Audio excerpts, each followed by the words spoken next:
좋아요, 구독 누르시면 부자 되실 거예요.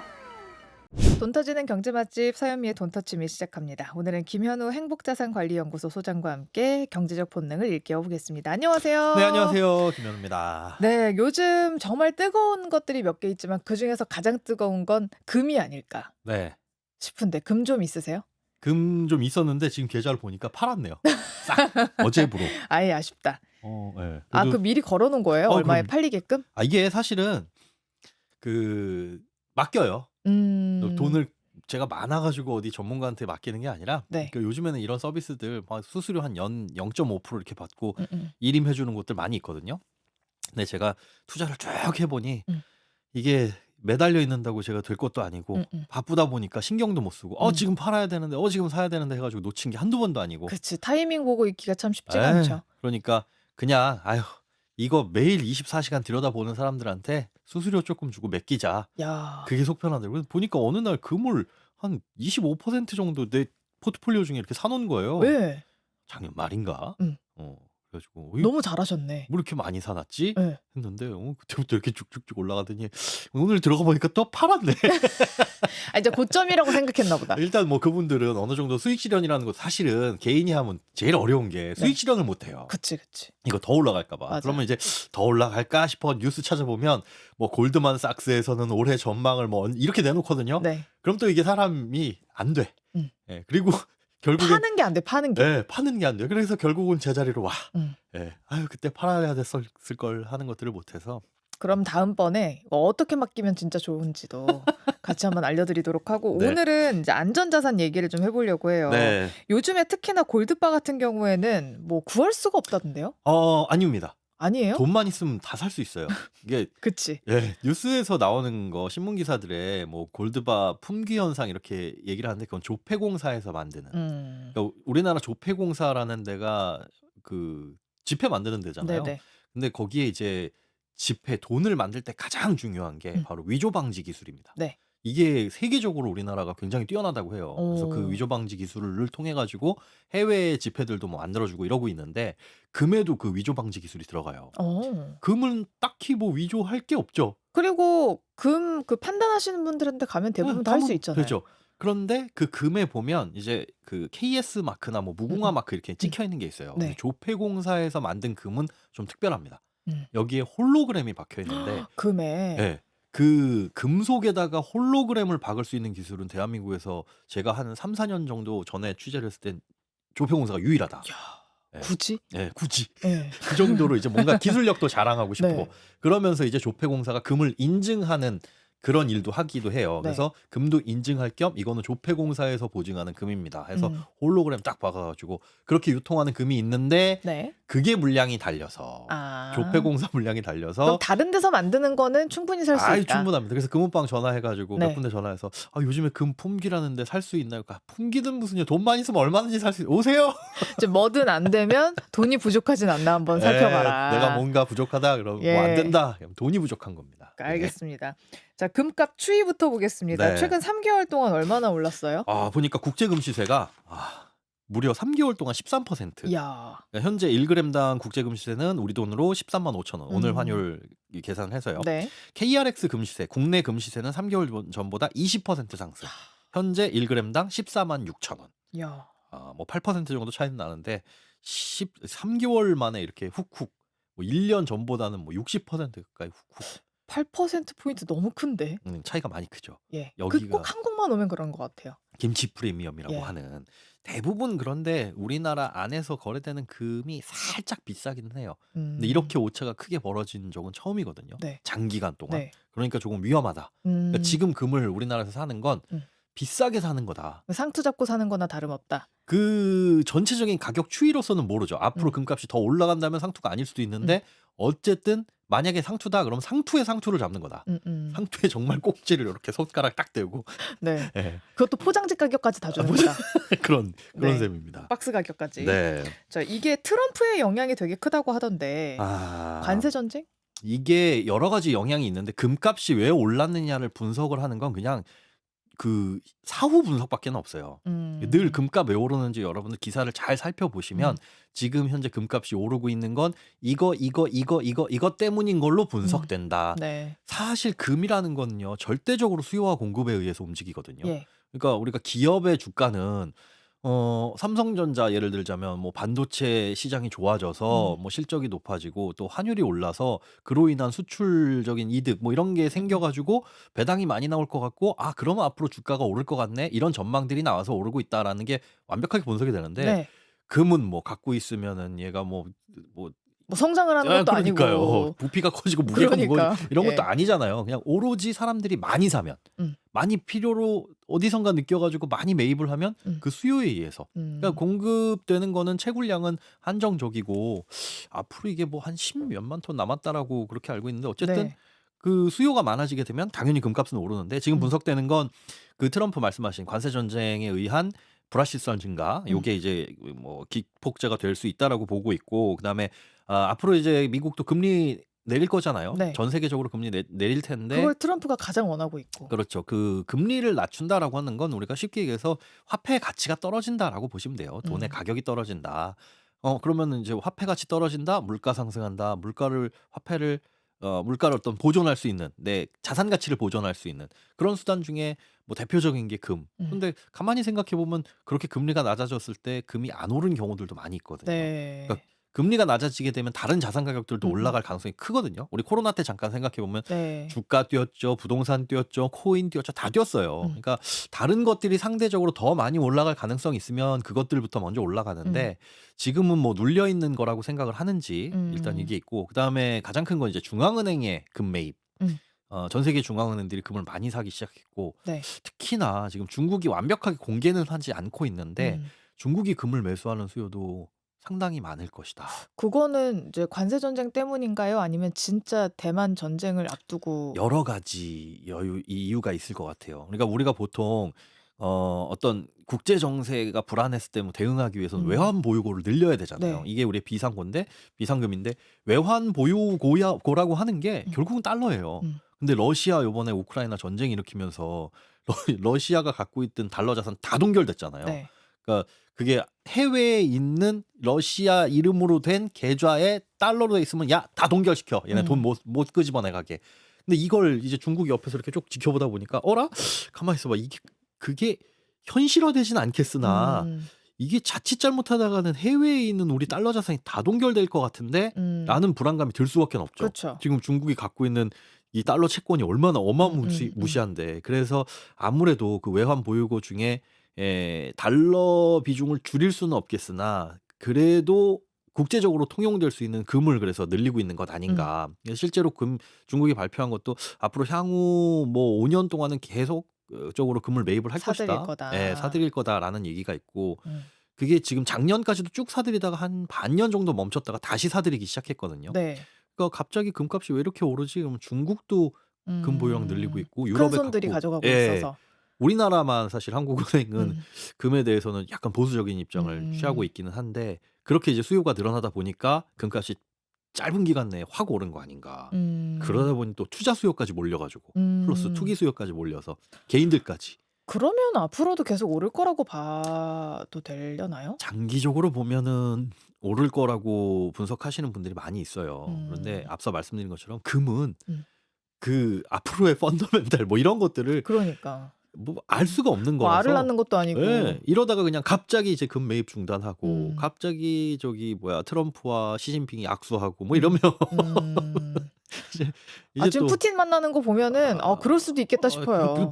진짜 도대체 그 머릿속에 무슨 생각을 하고 있는지 모르겠어요. 네. 그 그런데 불확실성. 불확실성이 이렇게 남아 있는데 그런 것들이 하나 둘 해소가 되면 상대적으로 금에 대한 매력은 떨어지니까 어디 무슨 이 좋은 뭐 유명한 투자 은행들 뭐 이런 곳에서 금값 전망 이렇게 내놓을 때가 가장 위험합니다. 제 네. 경험상 올해 연말에는 얼마까지 예상 막 이렇게 해서 그 예상치가 나오는 이 시점이 제일 사실 네, 이제 네. 갈 때까지 갔구나라는 네. 느낌이 들 때가 늘 많았거든요. 맞아요. 네, 그 그래서 투자 방에도 누가 수익 실현한 거 딱 올리거나 이러면 다 왔구나. 그 신호로 여기곤 합니다. 이게 금도 그렇겠지 뭐. 맞아요. 예. 네. 그러면 아까 김치 프리미엄 얘기했잖아요. 네. 무려 한 8%포인트 정도 차이가 난다. 네. 이거 우리나라 사람들이 금을 너무 많이 사서 그런 거죠? 그렇죠. 우리나라에서 특히 너무 많이 사가지고 우리나라 수요가 달리다 보니까 이게 또 금을 산다라고 한다면 지금 머릿속에 보시는 분들 들으시는 분들이 금 산다라고 하면 그 금을 사는 창구가 되게 여러 가지로 그려질 거예요. 뭐 네. 금은방을 그리시는 분들도 네. 있고 이 뭐 금융 상품을 그렇죠. 생각하시는 분들도 계실 거고 뭐 은행에 가지고 뭐 골드뱅크 이런 거 가입하신 그런 다양한 수요가 몰리다 보니까 실물금에 대한 가격이 올라가고 있다라고 보시면 되는데 그래서 해외보다 음. 여기 프리미엄에 붙어가지고 비싸게 거래되고 있다고 생각을 하시면 됩니다. 그러면 외국에 가서 금을 사서 들어오는 거 예, 어떻습니까? 그걸 밀수라고 하죠. 그래서 그 세관 신고서에 네. 금덩이 가지고 있냐, 아, 보석 가지고 있냐 이거 써 있어요. 그렇죠, 그렇죠. 그래서 체크하게 돼 있죠. 네, 그러면 이제 세금을 물고 네. 그러면 결국은 뭐 세금에서 조금 이득일 거예요. 하지만 그걸 이제 팔 때는 우리가 금을 마치 그 환전할 때처럼 기준 가격이 있고 살 때는 비싸게 네. 팔 때는 헐값에 팔아야 되잖아요. 해외에서 그거 사다가 네. 열심히 해외여행도 갔는데 네. 그거 사가지고 가져와서 세금 물고 음. 팔면 또 헐값에 파니까 우리나라 대한민국 내에 금을 조금 늘린다라는 의미 있는 일은 하는 거긴 네. 하겠지만 네. 뭐 재테크나 투자 수단으로서는 전혀 의미가 없습니다. 근데 전 되게 궁금한 게 그 네. 금을 사가지고 올 때요. 네. 핸드캐리라고 하죠. 들고 예. 예. 핸드캐리해서 오면은 걸릴 어머 나요? 그래서 한두 번 시도했는데 안 걸리면 이제 네. 크게 가죠. 업자가 되는 겁니다. 그리고 TV에 나오고. 하시라는 얘기가 아닙니다, 여러분. 큰일 이거 납니다. 불법이네요, 불법. 네, 네. 그리고 이럴 때 사람들 생각하는 게 다 비슷비슷해요. 그쵸. 그러면 어디 가서 금 좀 제 머리에서도 사올까? 방금 생각난 게 네. 그건데. 그러면서 그저 홍콩이 금이 뭐 비과세라고 하는데 거기 가서 조금 이제 금부치로 한 10량 정도 되는 거 이렇게 해가지고 치렁치렁 달고 올까? 뭐 귀에 달고 오면 알게 뭐야. 라고 생각하겠지만 네. 요즘 같은 시기에는 이제 또 이 세관에서 아주 매의 눈을 키고 들여다볼 네. 테니까 괜히 거기 적발돼서 9시 뉴스에 크게 나오시지 마시고 네. 큰일 납니다. 그래요. 그 구입가 말고도 네. 세금들이 원래 붙잖아요. 그렇죠. 어느 정도로 붙어요? 되게 세다던데. 부가세 일단 금 실물을 사면 투자에 있어서는 금 실물을 사는 게 굉장히 비효율적인 게 앞서 말씀드린 대로 기준 가격보다 비싸게 사야 돼요. 네. 여기에는 그 마진이 붙어요. 보통 한 5% 정도. 누구한테 가는 거예요, 그 돈은? 그걸 판매하는 곳. 그렇겠네요. 이게 지금 금 시세가 얼마라고 해서 그 금 10,000원이다. 창고에 네. 가서 그러면 금 시세만큼 주세요라고 하면 이 사람이 먹을 게 없잖아요. 그렇죠. 이 사람은 평상시에 금을 사다가 보관도 해야 되죠. 그리고 얼마나 불안해요. 누가 훔쳐갈까 봐, 강도라도 들까 봐. 그 보관해야 되는 그런 비용들을 생각을 하면 아무리 못해도 3에서 5% 정도, 그냥 통상 5%라고 보면 됩니다. 5%의 마진을 주고 우리가 금을 사야 되고, 팔 때는 기준 가격보다 또한 5% 가까운 돈을 주고 헐값에 팔아야 되는 거니까 네. 일단 그로 인한 부분에 대한 손해, 시세보다 비싸게 산다. 거기에 플러스 비싸게 사는 가격의 10%를 부가세로 내야 된다. 그러니까 시세가 지금 뭐 예를 들어 기준 가격이 10,000원이다. 이걸 1,500원에 샀다. 그러면 이 1,500원의 10%를 세금으로 또 내야 되는 거니까 그냥 처음 시작할 때부터 그냥 비싸게 주고 사는 겁니다. 실물 사는 거 말고 다른 방법. 다른 방법 가장 좋은 거는 금 투자하는 제일 좋은 방법은 KRX 금시장. 네. 그러니까 우리가 KRX 하면 한국 거래소잖아요. 네. 주식 거래하고 뭐 이런 곳들. 거기서 별도로 열어놓은 코스피, 코스닥 말고 금시장이라는 곳이 열려 있어요. 네. 거기서는 금을 전산으로 거래를 하긴 하는데 실물 금을 기준으로 거래를 합니다. 네. 그러니까 예를 들어 KRX 금시에서 내가 1g 단위로 금을 살 수 있어요. 네. 그럼 1g을 딱 샀다 그러면 실제 여의도에 있는 예탁결제원 금 중에 여기 1g은 김현우 거 이런 식으로 표시가 되는 거예요. 그래요. 네, 우리가 주식을 사도 그렇게 예탁결제는 표시가 되는 것처럼. 그런데 주의해야 될 거, 이때 금은 두 가지입니다. KRX 금시장에도 1kg짜리 바가 하나 있고 네. 100g짜리 바가 있어요. 네. 그 두 개의 금괴 중에 네. 어떤 것을 1g만큼 살 것이냐. 오. 그러면 똑같은 금인데 가격이 똑같아야 되잖아요. 네. 다릅니다. 뭐가 더 비싸요? 뭐가 더 왠지 비쌀까요? 1kg짜리일 것 같은데? 1kg? 작은 건가? 아니요. 100g짜리? 100g짜리가 더 비싸요. 왜요? 이게 이 철저하게 수요 공급이고 세공비라고 보시면 돼요. 이 1kg짜리를 세공하는데 뭐 금괴니까 들어갈 게 뭐가 있어요. 하지만 네, 이걸 10등분 해가지고 잘라가지고 각각 또 뭐 도장 찍고 뭐 품질 보증하고 이러면 비용이 더 들어가잖아요. 네. 그리고 1kg짜리 금은 그 국제적으로 특히 아시아권에서 그냥 널리 통용됩니다. 널리 통용되는데 이 100g짜리 금은 사실 큰 손이 가져가진 않죠. 그냥 개인 투자자라든가 네. 뭐 이렇게 소액으로 투자하시는 분들 네. 그러다 보니까 유통량이 많지는 않아요.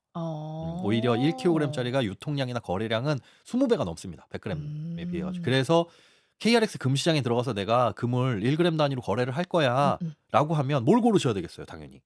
저는 큰 거요. 1kg짜리 골라야죠. 네. 그거를 내가 1kg 다 사는 게 아니라 1g어치만 사는 네. 거니까. 그런데 머릿속에 두셔야 될 거. KRX 금시장에서는 그 금을 인출을 할 수 있어요. 실물로. 저 맡겨놓은 거 주세요 할 수 있다는 네, 거예요? 맡겨놓은 거 주세요 할 수 있는데 그게 만약에 1kg짜리를 100g어치 샀어요. 네. 주세요 하면 잘라줄 수는 없으니까 그쵸. 그건 인출이 안 돼요.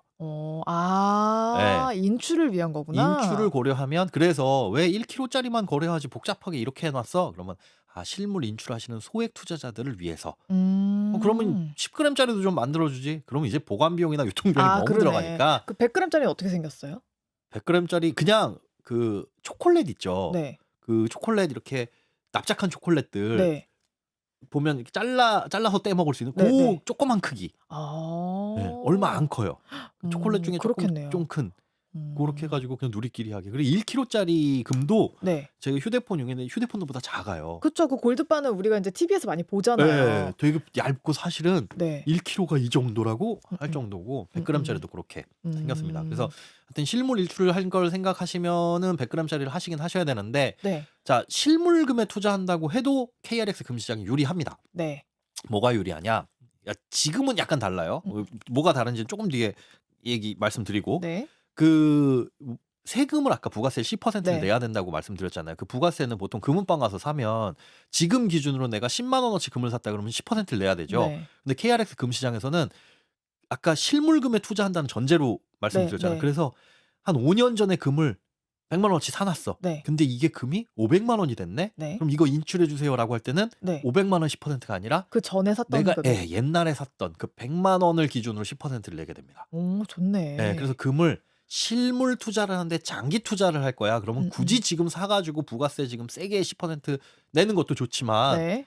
나중에 가서 인출할 거 생각하면 요게 그거 그것도 내가 굳이 또 집에서 보관 안 해도 되고. 그렇죠. 예. 근데 인출하는데 비용이 좀 들긴 듭니다. 한 2만 원 정도에서 운송 비용도 드니까 서울 가까우신 분들, 특히나 이제 여의도에서 증권사 방문이 가까우신 분들은 그쪽으로 이제 실물 인출하시는 게 좋고 네. 그런 거 보라고 다 복잡해라고 하면 지금 제일 좋은 건 은행. 은행. 네. 은행에서 금을 사는 것. 네. 근데 여기 어떻게요? 김치 프리미엄이 없어요. 은행에는 김치 프리미엄이 없고 국제 시세로 거래가 되고 그날 환율 변동에 따라 가지고 그것만 딱 반영을 합니다. 그러니까 국내 김치 프리미엄 붙은 거는 일반적인 유통시장에서 붙은 심지어 KRX 금시장에도 김치 프리미엄 붙어 있어요. 그런데 은행은 그냥 국제 시세를 기준으로 우리가 금을 판매합니다라고 정해놨기 때문에 처음부터 애초에 네. 뭐 금통장도 마찬가지예요. 그래서 김치 프리미엄이 없이 한 8% 정도 싸게 살 수 있다. 똑같은 금을 산다면. 근데 은행도 마진을 붙이겠죠. 네. 자, 여기서 이제 팁. 네. 은행마다 그 마진이 또 달라요. 어디가 제일 싸요? 그건 또 달라요. 뭐냐면 어떤 은행은 10g짜리 10, 50, 100 이렇게 파는 데가 있고 네. 어디는 10돈 37.5g 뭐 이런 단위로 파는 곳들이 있어요. 하나하나 다 비교해야 되겠구나. 네, 그래서 내가 투자를 하려고 하는데 만약에 100만 원어치 투자를 할 거야. 지금 뭐 한 1g에 그 14만 원 정도 되니까 140만 원이라고 합시다. 네. 10g 정도 살 거야라고 하면 그 10g 단위로 파는 은행이 어딘지 일단 조회를 해보셔야 되고 그 조회를 한눈에 해주는 곳은 없어요. 네. 은행 발품을 들어가셔서 팔아야 한다. 네, 발표까지는 홈페이지 들어가셔서 네. 금융상품에 일단 들어가셔야 됩니다. 금은 금융상품이 아니지만 금융상품에 들어가면 골드 이렇게 써놨어요. 네. 그럼 거기 들어가셔가지고 살 때 수수료 얼마 붙는지 그거 보시고 그 다음에 금을 살 때는 그냥 은행에 무턱대고 가시면 안 됩니다. 신청하셔야 돼요. 저 금 살래요 해서 인터넷으로 돈 내고 신청하면 네. 3일 뒤쯤에 네. 내가 지정한 영업점 혹은 거기서 지정해주는 영업점에서 수령할 수 있습니다. 그런 식으로 약간 번거롭지만 국제 시세로 살 수 있다는 거. 지금처럼 김치 프리미엄이 크게 붙어 있을 때 네. 은행에서 거래하시는 게 그쵸. 실물은 제일 쌉니다. 실물은 싼데 이도저도 다 싫다. 나는 보관하기도 싫고 찾아오기도 싫다. 네. 그리고 어딘가에 내 금이 있는 것보다는 나는 그냥 금의 시세에 투자하고 싶다라고 한다면 KRX 금시장이 평상시엔 제일 좋은데 여기도 김치 프리미엄이 살짝 붙어 있으니까 네. 그거는 감안을 하셔야 됩니다. 약간 알겠습니다. 국제 시세보다는 비싸게 산다라는 건 네. 어쩔 수 없습니다. ETF도 있잖아요. ETF도 있는데 이 ETF도 뭘 따라가느냐. ETF라는 게 어떤 대상을 정해놓고 나 이 대상의 움직임에 따라서 가격 변동 그대로 움직일 거야. 근데 지금 ETF 중에는 KRX 금시장의 현물을 쫓아가는 ETF가 있고 그다음에 뭐 국제 금시세를 쫓아가는 ETF가 있고 그럼 당연히 상승폭은 다르겠죠. 다르죠. 네, 다르고 가격 움직임도 다를 텐데 투자자 입장에서는 김치 프리미엄 반갑지. 그렇죠. 팔 네. 거라면. 네. 그런데 지금 그 KRX 금시장을 쫓아가는 ETF가 한 개 있는데 걔는 그 당연히 김치 프리미엄도 붙어 있는 데다가 네. 괴리까지 발생하고 있어요. 어떤 괴리요? 그러니까 원래는 ETF라는 게 우리가 돈을 사서 막 투자를 하면 그 돈을 가지고 실물을 사고 막 이래야 되는데 워낙 사는 수요가 전 세상에 많다 보니까 실물 사는 그 속도를 못 쫓아간다? 뭐 쉽게 이렇게 보시면 돼요. 네, 네. 그러다 보니까 실제 가격보다 상승률보다 한 1%에서 2% 정도. 그것마저도 또 추가 프리미엄이 또 붙어 있는 거죠. 와. 그러니까 금값이 앞으로 하락을 한다 그러면 그 프리미엄 다 빠지고 네. 그다음에 하락분까지 먹게 될 테니까 이거 지금 들어가시지 말아야 ETF에 투자하시는 거는 저는 사실은 되게 비추. 그리고 일반 계좌에서 ETF에 투자하면 차익이 생기더라도 팔았을 때 네. 15.4% 세금 내야 되거든요. 배당소득세. 그럼 그냥 차라리 그럼 네. 지금은 실물 사는 게 훨씬 낫네요. 그렇죠. 살 근데 거면. 실물을 현물로 딱 뽑는 게 아니라 아까 KRX 금시장에서 샀다 팔았다 하는 거는 양도세가 없어요. 아무런 세금이 없습니다. 그냥 인출하지 않으면 부가세도 없고 네. 그냥 세금이 전혀 없다. 네. 이렇게 보시면 되는데 금융상품 모든 네. 모든 금융상품에는 15.4% 과세가 된다. 그리고 지금은 앞서 말씀드린 ETF에 난 금융상품으로 할 거야. 근데 KRX 금시장은 싫어. ETF보다는 은행에 차라리 그 하시는 게 골드베킹을 하는 게 훨씬 낫다. 네. 왜냐하면 거기는 이제 국제금시세 따라가니까. 물론 여기도 차익에 대해서 15.4% 세금을 내야 됩니다. 늘 궁금했던 건데 네. 왜 우리가 금은방에 뭔가 보석을 사러 갔을 때 네. 금보다 비싼 게 다이아잖아요. 네. 근데 왜 다이아가 아니라 금으로 이렇게 거래가 될까요? 다이아도 그게 가치가 있느냐 없느냐에 대해서 논란이 되게 많았잖아요. 이 음. 다이아의 가치를 부여한 건 네. 드비어스죠. 음. 그 다이아몬드는 영원하다. 이래가지고 이제 마케팅으로. 그런데 사실 다이아몬드를 이제는 완벽하게 인공적으로 만들어낼 수 있고. 랩다이아라고 하죠. 네, 이거는 이제 예전엔 공업용 다이아 있긴 했으나 그거는 완벽하게 같지는 않아라고 했는데 이제는 그 랩다이아몬드라고 하는 게 완벽하게 똑같으니까 네. 이건 이제 누가 그걸 찍어냈어. 한 5캐럿짜리를. 네. 이거는 사실 뭐 탄소 네, 덩어리니까. 광산에서 캤다라고 해도 전문가들도 혹은 기계로도 감정이 불가능한. 그러면 이제 마치 비트코인이 그치. 2,300만 개만 나온다고 했는데 네. 누가 누가 만들어내서. 어떻게 하다 보니까 막 더만 누군가 똑같은 걸 만들어내는 거야. 네. 구별도 안 되게. 네. 이렇게 돼버린 거나 마찬가지. 아직까지는 그러니까 다이아몬드도 팔아보신 분들은 알겠지만 네. 살 때는 엄청 비싸지만 팔 때는 헐값이에요. 그 가치를 보존 못 받습니다. 그래서 은은 어때요? 은은 우리가 금과 은은 그렇게 보셔야 돼요. 뭐 이게 귀금속으로서의 가치도 있지만 산업용으로서의 가치. 은도 굉장히 많이 들어가죠. 그런데 은의 뭐 매장량이나 수요나 공급이나 이런 것들이 금을 못 쫓아갑니다. 근데 늘 이렇게 금값이 오를 땐 사람들이 은은 어때? 라고 해서 쳐다보는데 저 이게 되게 위험한 투자라고 봐요. 금과 은의 적당한 그 가격 차이가 얼마냐? 네. 몇 배가 적당하냐? 네. 그럼 뭘 기준으로 하시겠어요? 금값은 은값의 몇 배. 뭐 금은비라고도 하거든요. 네. 이게 몇 배가 적당한지를 우리가 생각해 보려면 뭘 찾아보시겠어요? 시세? 시세? 뭐 과거의 추이? 네. 그런데 과거의 추이가 예를 들어 금은 은보다 40배 비싼 게 일반적이었어. 그런데 지금은 100배 비싸네. 그럼 이게 좁혀질 가능성이 있어 보이기도 하지만 네. 그 40배 비싸다라는 그 추이가 언제를 놓고 자르냐에 따라서 또 다르거든요. 그렇죠. 과거 30년을 놓고 봤더니 40배더라. 근데 과거 10년을 놓고 보면 이건 또 확 다를 수 있고. 그럼 어떤 게 더 금과 은의 적당한 비율이라고 할 수 있느냐? 장기적으로 봐야지. 이렇게 생각할 수도 있으나 지난 10년 동안의 금과 은의 수요가 과거 산업과는 완전 달라질 수도 있거든요.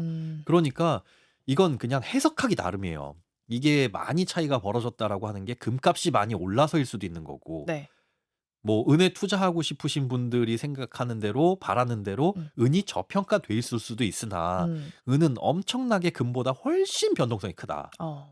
물론 지금 투자 야, 은 할만해. 약간 비트와 알트라고 보면 될까요? 약간 그런 느낌. 예. 그래서 은 투자할 만해라고 생각하는 사람들이 많아지면 분명히 가격 오를 거예요. 네. 근데 그렇게 생각하는 사람들이 시장에 얼마나 많으냐가 관건인데 지금 지금 제일 처음에 말씀드린 거 금값이 왜 오르고 있느냐? 각국 중앙은행이 사고 있고 그다음에 그 앞으로 금리 인하될 가능성, 그다음에 불확실성 이런 것들 때문에 사고 있는데 금이란 거는 전 세계적으로 화폐를 대신할 만한 어떤 가치 통용 수단이긴 하나 은은 그렇게 안 보거든요. 그렇긴 중앙은행이 하죠. 은 매입하는 거 봤어요. 그치. 예. 네. 은은 실버바 산 사람 봤어요? 그게 제거가 돼요. 음. 그러면 이거는 진짜 약간 금보다도 훨씬 더 투기적인 게 더 강하다라고 저는 개인적으로 봅니다. 물론 이제 제 말을 듣고 은에 투자할까 말까 이걸 망설이실 필요 없는데 네. 그래서 공부 없이 덜컥하지는 마셔라. 그쵸. 네. 공부를 엄청 하시고 나서 사람들이 금에 몰렸으니까 이제 은에도 오겠다라는 그런 자기의 판단하에 네. 투자를 하는 거는 말리지 않겠으나 많이 하셔야 되는데 그냥 약하면서 봐. 은값이 싸네? 네. 그렇게 해서는 안 된다. 안 된다. 예, 알겠습니다. 자, 오늘 금 투자에 대한 모든 것 잘 배워봤습니다. 지금까지 김현우 행복자산관리연구소 소장과 이야기 나눠봤습니다. 고맙습니다. 네, 고맙습니다.